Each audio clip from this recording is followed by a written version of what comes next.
Good morning dear students, myself doctor Ganesh Chaudhary आप लोगों का हार्दिक स्वागत करता हूं। और आज हम टॉपिक पढ़ रहे हैं कॉम्प्लेक्स नंबर या सम्मिश्र संख्याएं। ये जो चैप्टर है इसमें सेकंड ग्रेड और फर्स्ट ग्रेड दोनों के अंदर 2-3 क्वेश्चंस आते हैं, इसलिए इस चैप्टर को अपन बड़े ध्यान से पढ़ेंगे। और चैप्टर के लास्ट के अंदर हम जितने भी प्रीवियस ईयर में क्वेश्चंस आए हुए हैं वो सारे हम डिस्कस करेंगे। तो स्टार्ट करते हैं, सम्मिश्र संख्याएं या कॉम्प्लेक्स नंबर। तो इसमें सबसे पहले हम बात करना चाह रहे हैं काल्पनिक राशि आयोटा के बारे में, कि ये काल्पनिक राशि आयोटा क्या है। तो सबसे पहले जो आयोटा है ये होता है √-1। अब इसका स्क्वायर करें, आयोटा स्क्वायर क्या हो जाएगा, -1 हो जाएगा। एक बार और स्क्वायर करें इसका तो आयोटा की पावर 4 क्या हो जाएगा, +1। तो अब हम देखेंगे कि आयोटा की घात जो है 4 का अगर गुणज है तो वो हमेशा 1 ही होगा। मतलब आयोटा की पावर 4n हमेशा +1 होगा, n बिलोंग्स टू कोई भी पूर्णांक इंटीजर हो। अब इसके अलावा आपने देखा कि आयोटा क्यूब कितना हो जाएगा, आयोटा स्क्वायर इंटू आयोटा। तो आयोटा स्क्वायर -1 होता है इंटू आयोटा, तो ये माइनस आयोटा आ गया। आयोटा की पावर 7 चाहिए तो आयोटा की power 4 iota square into iota, तो आयोटा 4 +1 हो गया, आयोटा स्क्वायर -1 हो गया और आयोटा, तो ये कितना आ गया, माइनस आयोटा आ गया। इसी तरह मान लो आयोटा 6 चाहिए तो आप क्या करो, आयोटा की पावर 4 और आयोटा की पावर 2, तो इसमें क्या हो जाएगा, ये +1 और ये -1, तो ये रिजल्ट आया आपके सामने -1। ठीक, तो हम बेसिक आयोटा के बारे में बात करना चाह रहे हैं। अब इसके अलावा एक बहुत इम्पॉर्टेंट इसका फॉर्मूला है कि आयोटा की पावर n, आयोटा की पावर n+1, आयोटा की पावर n+2 और आयोटा की पावर n+3, कि आयोटा की 4 क्रमागत घातों का योगफल हमेशा क्या होता है, 0 होता है। आयोटा की 4 क्रमागत घातों का योगफल हमेशा 0 होगा।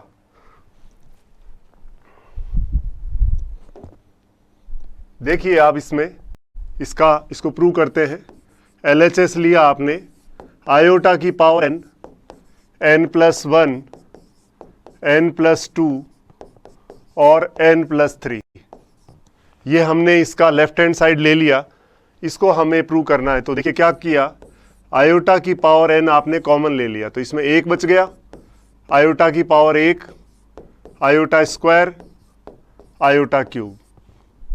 इससे क्या हुआ, iota n 1 plus iota plus iota square क्या होता है, -1 और iota cube iota square into iota. तो आयोटा की पावर n पड़ा है 1 प्लस आयोटा -1, आयोटा स्क्वायर -1 होता है तो माइनस आयोटा, 1 से 1 कैंसिल, आयोटा से आयोटा कैंसिल हो गया। तो क्या आया बच्चों, आयोटा की power n into 0 equal to 0, ये आ गया आपके पास RHS। तो हम कह सकते हैं कि आयोटा की 4 क्रमागत घातों का योगफल हमेशा 0 होगा। इसके अलावा आपने जैसे 1/आयोटा लिख दिया, तो इसमें क्या करना है, नीचे हर में डिनोमिनेटर में कभी भी आयोटा नहीं रहना चाहिए। तो क्या करें, ऊपर नीचे आयोटा की गुणा कर दीजिए। तो आयोटा बट्टे आयोटा स्क्वायर हो गया, तो आयोटा बट्टे -1, तो ये माइनस आयोटा आ गया। इसी तरह मान लो 1/आयोटा क्यूब आ जाए, क्या करें, ऊपर नीचे आपने आयोटा से गुणा कर दिया, तो आयोटा अपॉन आयोटा की पावर 4, तो आयोटा अपॉन +1, तो ये आपके सामने आ गया आयोटा। तो हम बात करना चाह रहे हैं किसकी, काल्पनिक राशि आयोटा की। तो उससे रिलेटेड बेसिक कॉन्सेप्ट आपको अच्छे से पता होने चाहिए। इसके अलावा अभी हमने बात किया कि आयोटा में 4 की घात का गुणज हमेशा 1 होता है। जैसे मान लो मैंने लिख दिया आयोटा की पावर 1 2 3 4 5 6, तो आप देखो 4 के गुणज का नियम हम जानते हैं कि किसी भी संख्या में अंतिम 2 अंकों में 4 का भाग अगर जाता है पूरा पूरा तो वो 4 का गुणज होता है। तो 56 है तो आपको पता है 4 का डिवाइड पूरा पूरा जाता है 14 टाइम्स, तो इसका मतलब ये 4 का गुणज है। तो इसकी वैल्यू डायरेक्ट हम क्या लिख सकते हैं, +1 लिख सकते हैं। जैसे आपने कह दिया आयोटा की पावर 208 तो आप डेफिनेटली +1 कर सकते हो। और अभी आपने कहा तो ये 4 क्रमागत घातें दिखते ही आप डायरेक्ट क्या कर सकते हो, 0 लिख सकते हो। मान लो आपने लिख दिया 105 आयोटा की पावर 106 आयोटा की पावर 107 आयोटा की पावर 108, तो ये भी डेफिनेटली आप सीधा बिना सॉल्व किए ही इसको 0 लिख सकते हो, क्योंकि हम जानते हैं कि आयोटा की 4 क्रमागत घातों का योगफल हमेशा 0 होगा। ठीक है, अब हम इससे रिलेटेड कुछ क्वेश्चंस कर लेते हैं। जरा देखिए, एक क्वेश्चन लिखा है आपके सामने 10 तक है, तो इसमें r का मान पहले 1 रखना है, फिर 2 रखना है, प्लस लगाते जाएंगे, फिर 3 रखना है, 4 5 6 7 8 9 10। तो देखिए आयोटा की पावर 1, आयोटा की पावर 2, आयोटा की पावर 3, आयोटा की पावर 4, आयोटा 5, आयोटा की पावर 8, आयोटा 9 और आयोटा 10।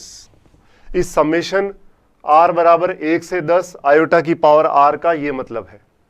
अब इसको देखो, अभी अभी मैंने आपको बताया कि आयोटा की 4 क्रमागत घातों का योगफल क्या होता है, 0। तो ये क्या हो जाएगा 0, ये भी क्या हो गया 0। तो आया क्या आपके पास 0 प्लस 0 प्लस आयोटा 9 है तो आयोटा 8 इंटू आयोटा लिख सकते हो, और आयोटा 10 को आयोटा 8 इंटू आयोटा स्क्वायर। तो आप देखो ये 1 इंटू आयोटा और प्लस 1 इंटू आयोटा स्क्वायर होता है -1, तो -1 प्लस आयोटा, ये इसका क्या हो गया, आंसर हो गया। तो आप देख सकते हैं अच्छे से, तो -1 प्लस आयोटा या आयोटा -1, या इसको आप आयोटा -1 भी लिख सकते हो। तो आयोटा -1 कौन सा है, ये वाला। तो समझ में आया होगा आपको कि किस तरह से हम ये क्वेश्चन कंप्लीट कर सकते हैं। नेक्स्ट क्वेश्चन देखिए इसी तरह का, इस बार लिखा है समेशन r की वैल्यू 1 से लेके 15 तक आयोटा की पावर r प्लस आयोटा की पावर r प्लस 1, इसका मान हमें चाहिए। तो सेम वही तरीका है जो अभी आपने प्रीवियस ईयर क्वेश्चन किया था कि आपने इसमें प्लस है तो सिग्मा दोनों में लगेगा। तो सिग्मा r बराबर 1 से लेके 15 आयोटा r बराबर 1 से लेके 15 आयोटा की पावर r प्लस 1। अब आपको पता है सिग्मा का मतलब क्या होता है, जोड़ या एडिशन। r का मान 1 रखना है, फिर प्लस r का मान 2 रखना है, ऐसे करके 15 तक रखना है।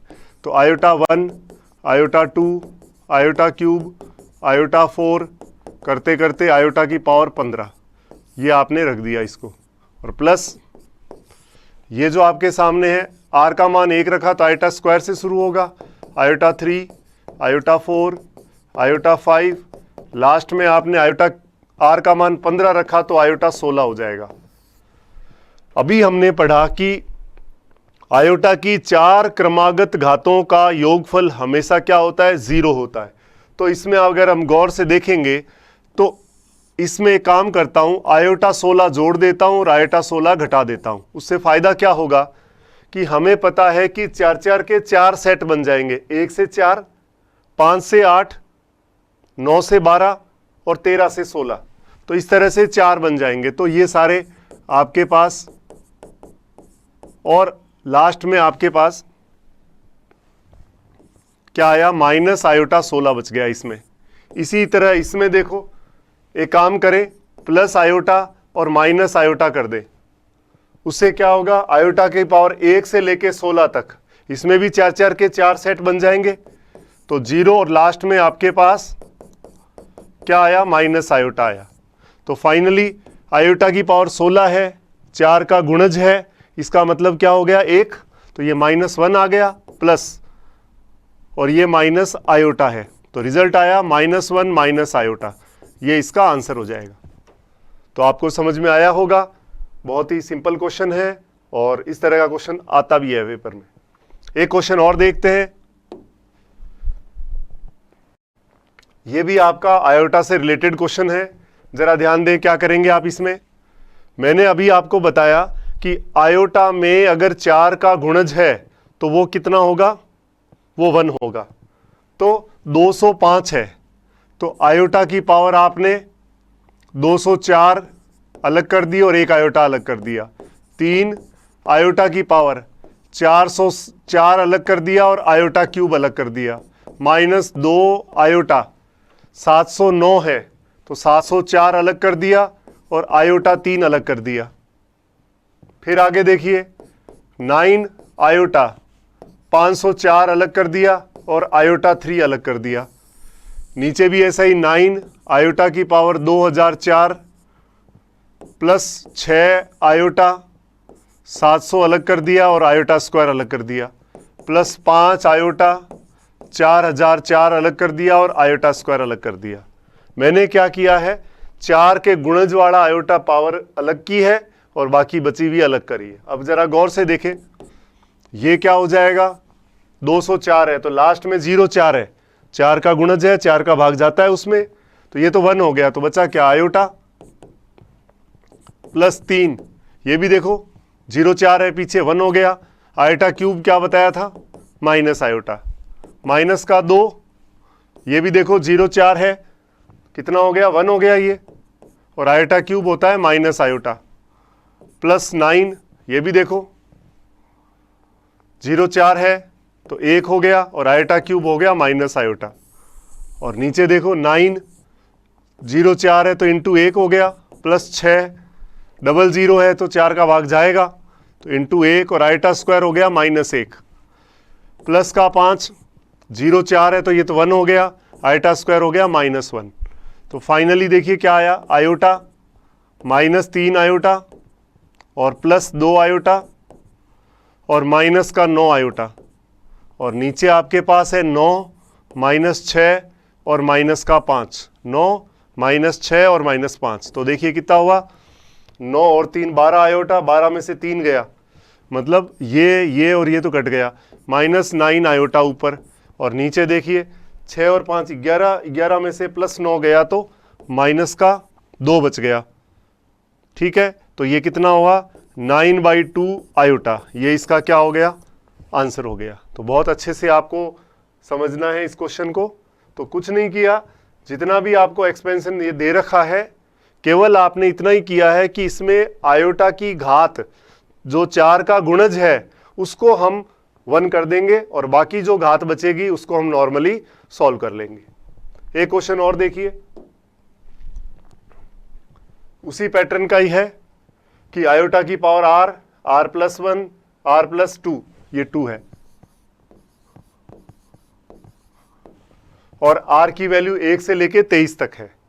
तो इसको करना है अपने को, तो कैसे करेंगे, 2 तरीके से कर सकते हैं। एक तो हम अलग अलग कर दें, क्या कि सिग्मा आयोटा की पावर r पे लगा दें, r प्लस 1 पे लगा दें और r प्लस 2 पे लगा दें, और जैसे अभी किया, एक पैटर्न तो वो है। और एक आप कह रहे हो 4 क्रमागत घात की बात कर रहे हो, तो 3 तो दे ही रखी है, चौथी आप ले लो सीधी, आयोटा की पावर r प्लस 3 जोड़ दिया और आयोटा की पावर r प्लस 3 घटा दिया। अब ये जो है आपके सामने, अब सिग्मा चाहे कितना ही लगा हो, इसको आप क्या कर सकते हो, 1 कर सकते हो और बाकी आप सॉल्व कर लो। एक तो ये पैटर्न है, और एक अलग अलग करना चाहो जैसे अभी कराया था, सिग्मा आयोटा की पावर r का मान 1 से लेके 23 तक, सिग्मा r बराबर 1 से 23 आयोटा की power r plus 1, sigma r बराबर 1 से 23 आयोटा की पावर r प्लस 2। इसको आपने किया आयोटा की पावर 1 से लेके आयोटा की पावर 23, फिर यहां आपने आयोटा की 1 रखोगे तो 2 से शुरू होगा, आयोटा की पावर 2 आयोटा की पावर 3 करके आयोटा की पावर जब 23 रखोगे यहां तो 24 हो जाएगा, प्लस जब आप यहां पे देखो r का मान 1 रखा तो आयोटा की पावर 3 से शुरू होगा और 23 रखोगे तो आयोटा की पावर 25 आ जाएगा। अब इसमें आपने क्या किया, आयोटा की पावर 24 जोड़ दिया और 24 घटा दिया, उससे क्या हो जाएगा, 1 से लेके 24 लगातार गाते हैं तो 4 4 के 6 सेट बन जाएंगे, 1 से 4, 5 से 8, इस तरह से। तो ये सारा तो जीरो हो जाएगा। तो 0 माइनस आयोटा की पावर 24 कितना होता है। इसी तरह इसमें देखो, आपने एक आयोटा जोड़ा और एक आयोटा घटाया 1 से 24, फिर 0 माइनस आयोटा बच गया। इसमें देखिए आपने आयोटा स्क्वायर जोड़ा और आयोटा स्क्वायर घटाया, 2 से 25 है तो लगातार 24 घातें हो जाएगी, 4 4 के 6 सेट बन जाएंगे, 0 0 माइनस आयोटा स्क्वायर -1 होता है। तो क्या आया देखो, -1 माइनस आयोटा और ये +1, तो -1 से +1 कट गया, आंसर आ गया माइनस आयोटा। तो अभी तक हमने केवल काल्पनिक राशि आयोटा से रिलेटेड क्वेश्चंस किए हैं ताकि आपको अच्छे से ये समझ में आ जाए कि ये आयोटा क्या है और उससे रिलेटेड क्वेश्चन कैसे करते हैं। अब हम बात करते हैं कॉम्प्लेक्स नंबर या सम्मिश्र संख्या, तो अब शुरू होगी। ये तो बिल्कुल बेसिक था। अब देखिए इसके बाद हम बात करें सम्मिश्र संख्या z की। क्या होती है ये सम्मिश्र संख्या z? ध्यान दीजिए, z जो है इसको नॉर्मली हम लिखते हैं x plus iota y। x क्या होता है? x को हम कहते हैं z का वास्तविक भाग, ये होता है वास्तविक भाग। और ये जो है y आयोटा का गुणांक, आयोटा का गुणांक क्या होता है? काल्पनिक भाग, कि z का काल्पनिक भाग ये होता है। तो यहां लिख भी देता हूं, x है z का वास्तविक भाग, इसको हम शॉर्ट में real part of z, short में RE real part of z से रिप्रेजेंट करते हैं। और y क्या है? z का काल्पनिक भाग, इसको हम किससे रिप्रेजेंट करते हैं? Imaginary part of z, short में IM यानी इमेजिनरी पार्ट ऑफ z। यानी इसको मैं रियल पार्ट ऑफ z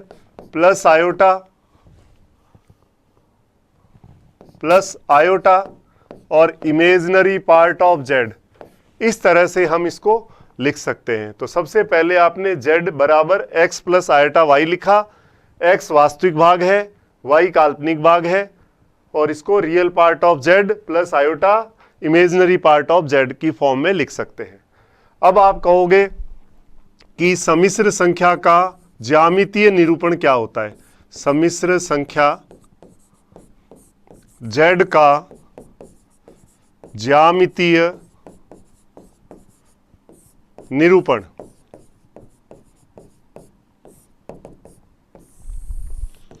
सम्मिश्र संख्या z का ज्यामितीय निरूपण। तो आप ध्यान दीजिए, इधर ये x एक्सिस, ये y एक्सिस, ये ओरिजिन, ये x डैश, ये y डैश, ये कोई पॉइंट P है z, इसको मैं x, y की फॉर्म में भी लिख सकता हूं, या z बराबर x प्लस आयोटा y है, x plus iota y। x क्या होता है वो भी हमें पता है कि y एक्स से लंबवत दूरी होती है, और y क्या होता है वो भी हमें पता है, x एक्स से लंबवत दूरी होती है। अब गौर करने वाली बात है, नॉर्मली तो ये 2D के अंदर हम इसको xy समतल बोलते हैं, लेकिन यहां पर सम्मिश्र संख्या के अंदर इसको हम xy समतल नहीं कहेंगे, इसका नाम है सम्मिश्र समतल या ऑर्गेंड समतल, कॉम्प्लेक्स प्लेन या ऑर्गेंड प्लेन। तो देखिए मैं इसको लिख रहा हूं, सम्मिश्र समतल या ऑर्गेंड समतल। तो सबसे पहले तो इसको हम सम्मिश्र समतल या ऑर्गेंड प्लेन कहेंगे। ये जो एक्स एक्सिस है नॉर्मली जब एक्स वाई प्लेन के अंदर कोऑर्डिनेट में 2D में हम इसको एक्स एक्सिस कहेंगे, लेकिन यहाँ पे हम इसको एक्स एक्सिस नहीं कहेंगे, तो क्या कहेंगे? एक्स को हमने क्या कहा यहाँ पे? वास्तविक भाग। तो यहाँ क्या हो जाएगा? अक्ष तो रहेगा पर एक्स की जगह ये वास्तविक है, तो ये वास्तविक अक्ष कहलाएगा। तो ये जो एक्स एक्सिस है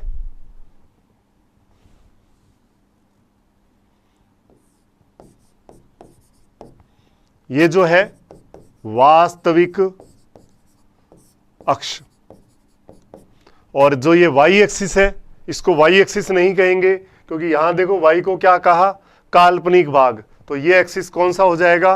काल्पनिक अक्ष या इमेजिनरी एक्सिस, काल्पनिक अक्ष।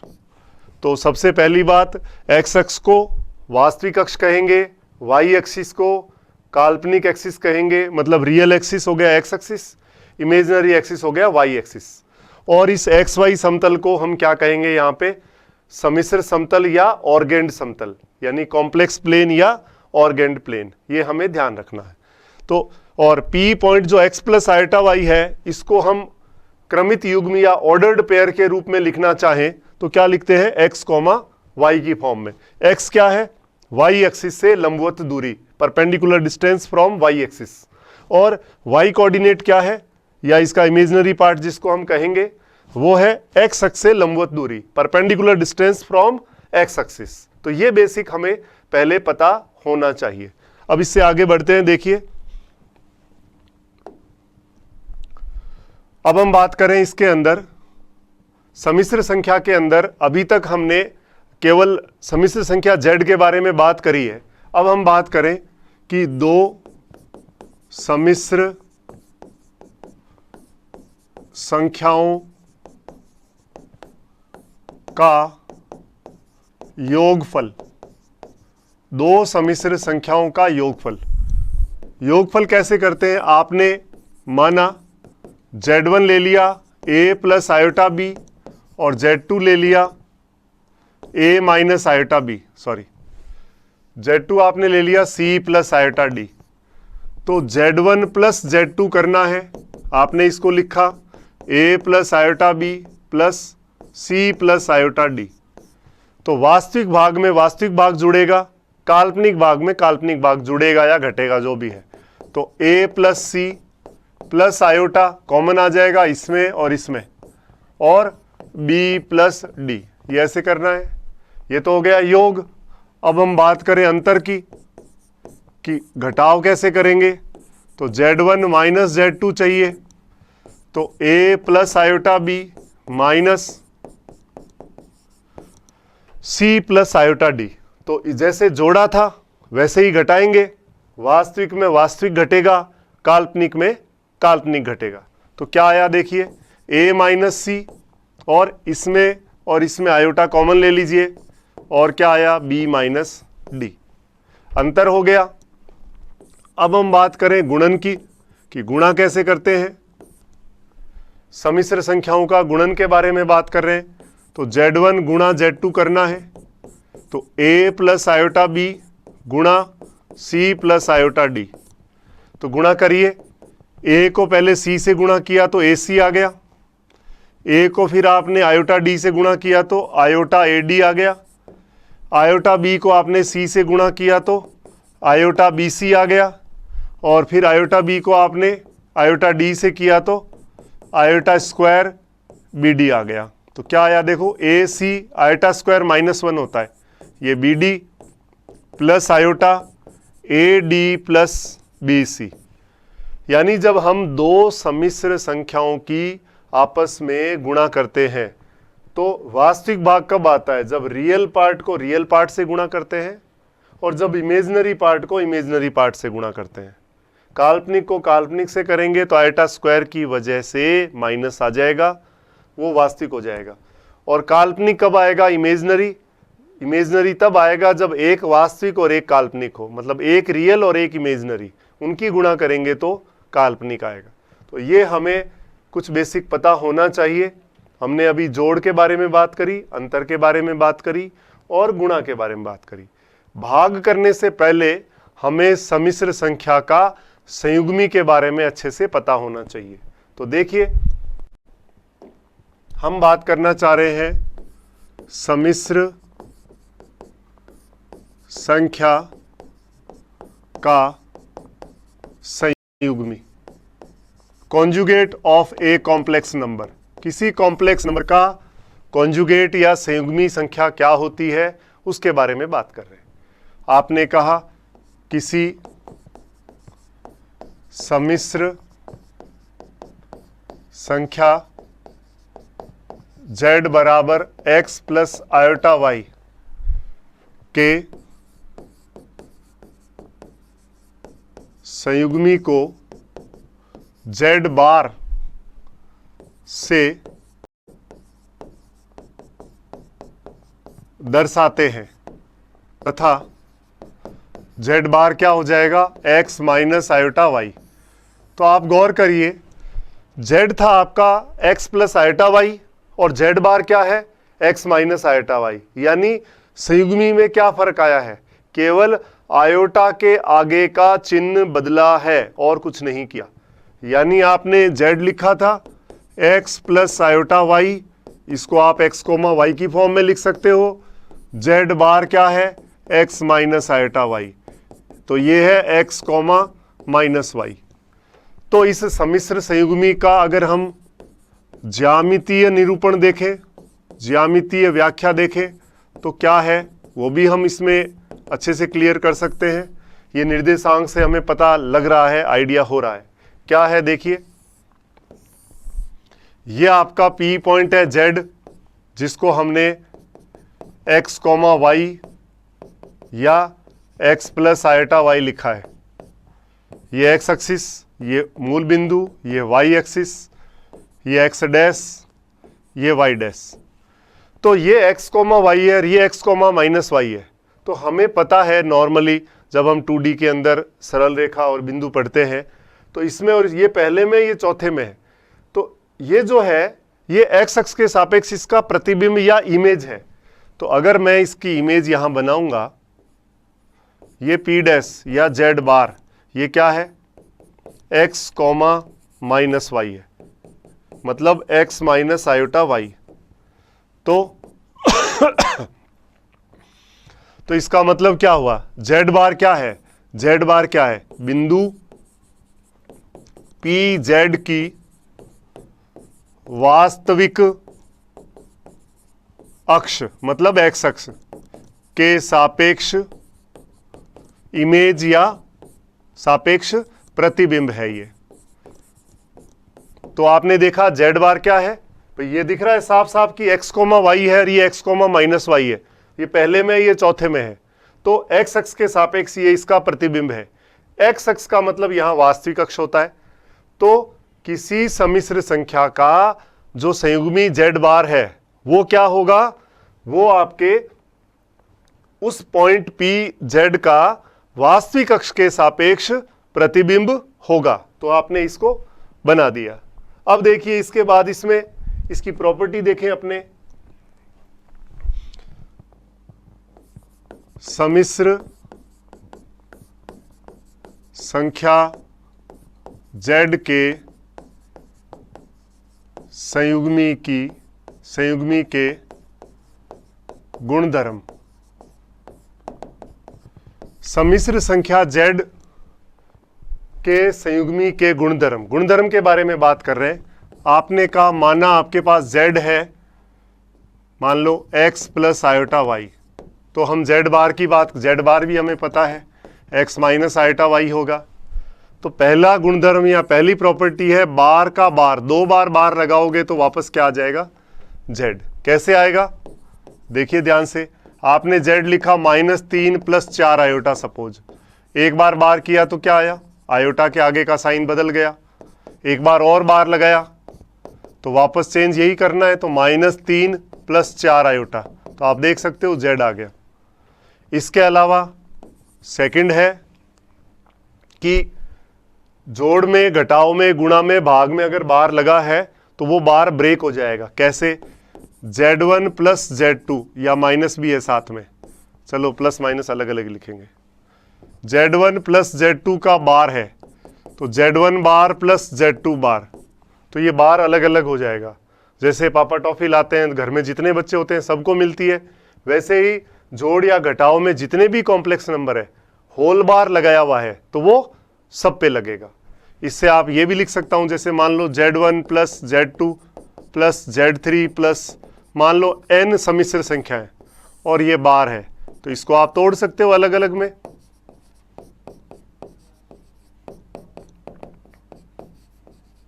ये देखिए, इसी तरह ये प्लस में लिखा, अगर आप माइनस में लिखते हो तो भी वही बात है, Z1 माइनस Z2 दोनों पे अलग अलग बार लगा दिया। फिर आपने इसमें Z1 इंटू Z2 इस पे बार लगाया तो Z1 क्या हो जाएगा, Z1 का बार इंटू Z2 का बार। 5 नंबर प्रॉपर्टी, Z1 बटा Z2 है, इस पे होल बार है तो Z1 का बार अपॉन Z2 का बार, लेकिन Z2 जीरो नहीं होना चाहिए, क्यों, जीरो हो गया तो हर में जीरो आ गया तो अनंत हो जाएगा, परले आ जाएगी, तो ध्यान रखना। इसके अलावा और प्रॉपर्टी के बारे में बात करें, ये बहुत ही बेसिक प्रॉपर्टी बता रहा हूं। फिर आप देखिए Z प्लस Z बार क्या होगा, 5 हो गई, ये 6 नंबर है। Z प्लस Z बार, Z प्लस Z बार में देखो, Z आपने लिखा x प्लस आयटा वाई और Z बार होता है x माइनस आयटा वाई, ये कट गया, क्या आया 2x, ये आ गया 2x। तो 2x को हमने क्या कहा था, रियल पार्ट ऑफ Z, तो इसका मतलब Z प्लस Z बार क्या होता है, 2 इंटू Z का वास्तविक भाग, 2 into real part of Z, ये हमें ध्यान रखना है। इसके अलावा देखिए एक दो प्रॉपर्टी और है, 6 नंबर हो गई। 7 नंबर प्रॉपर्टी देखिए, Z माइनस Z बार क्या होगा, Z होता है x plus iota Y minus Z bar क्या है, x minus iota Y, x से x कट गया तो ये आ गया 2 iota Y, iota Y 2 iota पड़ा है, y को हम क्या लिख सकते हैं, Z का काल्पनिक भाग, इमेजिनरी पार्ट ऑफ Z, यानी Z माइनस Z बार क्या हो गया, 2 iota imaginary part of Z, ये ध्यान रखना है। इसके बाद 8 नंबर प्रॉपर्टी है Z Z बार, Z आपके पास है x प्लस आयोटा वाई और ये x minus iota Y. Basic formula लगाएं, a plus B A minus B वाला, तो a square minus B square होता है, तो x का स्क्वायर माइनस आयोटा वाई का square, X square minus iota square Y square, और आयोटा स्क्वायर आप जानते हैं -1 होता है, तो ये x का स्क्वायर माइनस आयोटा का square Y square, X square iota square -1 होता है तो प्लस वाई स्क्वायर हो गया। तो Z Z बार जो है आपके सामने ये आ गया, और इसको मैं मोड Z का स्क्वायर भी लिख सकता हूँ। अब आप कहोगे ये मॉडुलस Z कहाँ से आ गया बीच में, बता देता हूँ। देखिए मोड Z जो है वो होता है under root X square plus Y square, यानी कि अंडर रूट x क्या होता है, real part of Z, Z के वास्तविक भाग का स्क्वायर प्लस Z के काल्पनिक भाग का स्क्वायर। मापांक की अपन प्रॉपर्टी पूरी डिटेल में अलग से भी पढ़ेंगे, अभी ये तो बीच में आया इसलिए मैंने आपको बता दिया। तो इस तरह से हम इसकी प्रॉपर्टी के बारे में बात कर सकते हैं। तो कॉन्जुगेट हमने अच्छे से देख लिया, अब हम इससे कुछ क्वेश्चंस करते हैं ताकि आपको जो अभी आपने संयुग्मी पढ़ा है वो और अच्छे से क्लियर हो जाए। तो देखिए एक ये क्वेश्चन लिखा है आपके सामने, क्वेश्चन ये ऐसा होगा, ये नहीं होगा इसमें, ये तो आपको दिया हुआ है कि 1 plus iota 1 plus 2 iota 1 plus 3 iota 1 plus M iota equal to alpha plus iota beta. तो हमें ज्ञात क्या करना है वो देखिए, आपके पास आएगा 2 into 5 into 10 into 1 plus M square, ये हमें ज्ञात करना है कि इसका मान पूछा है क्या होगा। क्वेश्चन ध्यान से समझ लेना, 1 plus iota 1 plus 2 iota 1 plus 3 iota 1 plus M iota बराबर एल्फा प्लस आयोटा बीटा है। तो 2 इंटू 5 इंटू 10 इंटू लास्ट में गुणा में है ये 1 प्लस एम स्क्वायर, इसका मान पूछा है क्या होगा। अब देखो कैसे करेंगे, बहुत ही आसान क्वेश्चन है। पहले लिखा मैंने 1 plus iota, 1 plus 2 iota, 1 plus 3 iota और 1 प्लस m आयोटा। ये दे रखा है alpha plus iota beta, number 1। अब देखो 2 कैसे आएगा और 5 कैसे आएगा और 10 कैसे आएगा। इसका संयुग्मी लो, इसका संयुग्मी लिखो, पूरी इस इक्वेशन 1 का संयुग्मी लेना है। तो ये क्या होगा, 1 minus iota, 1 minus 2 iota, 1 minus 3 iota, 1 minus m iota बराबर अल्फा माइनस आयोटा बीटा, ये नंबर 2। मैंने इस पूरी इक्वेशन का संयुग्मी या कॉन्जुगेट ले लिया। अब गुणा करनी है आपको। देखो 1 प्लस आयोटा और 1 माइनस आयोटा की गुणा करोगे तो क्या होगा, अभी आपने देखा था कि x प्लस आयोटा वाई और x माइनस आयोटा वाई क्या होता है, X square plus Y square होता है, ये हम जानते हैं। तो उसी से रिलेटेड बात करनी है अपने को। तो गुणा करें तो ये 1 का स्क्वायर प्लस 1 का स्क्वायर आ गया, 1 स्क्वायर प्लस 2 स्क्वायर आ गया, 1 स्क्वायर प्लस 3 स्क्वायर आ गया और ये 1 स्क्वायर प्लस m स्क्वायर आ गया, बराबर आ जाएगा alpha square plus beta square. तो ये कितना हो गया 2, ये कितना हो गया 5, ये कितना हो गया 9 और एक 10 और ये हो गया 1 प्लस m स्क्वायर बराबर कितना हो गया alpha square plus beta square. ये आंसर हो गया। तो आप देखिए कौन सा आंसर है, alpha square plus beta square.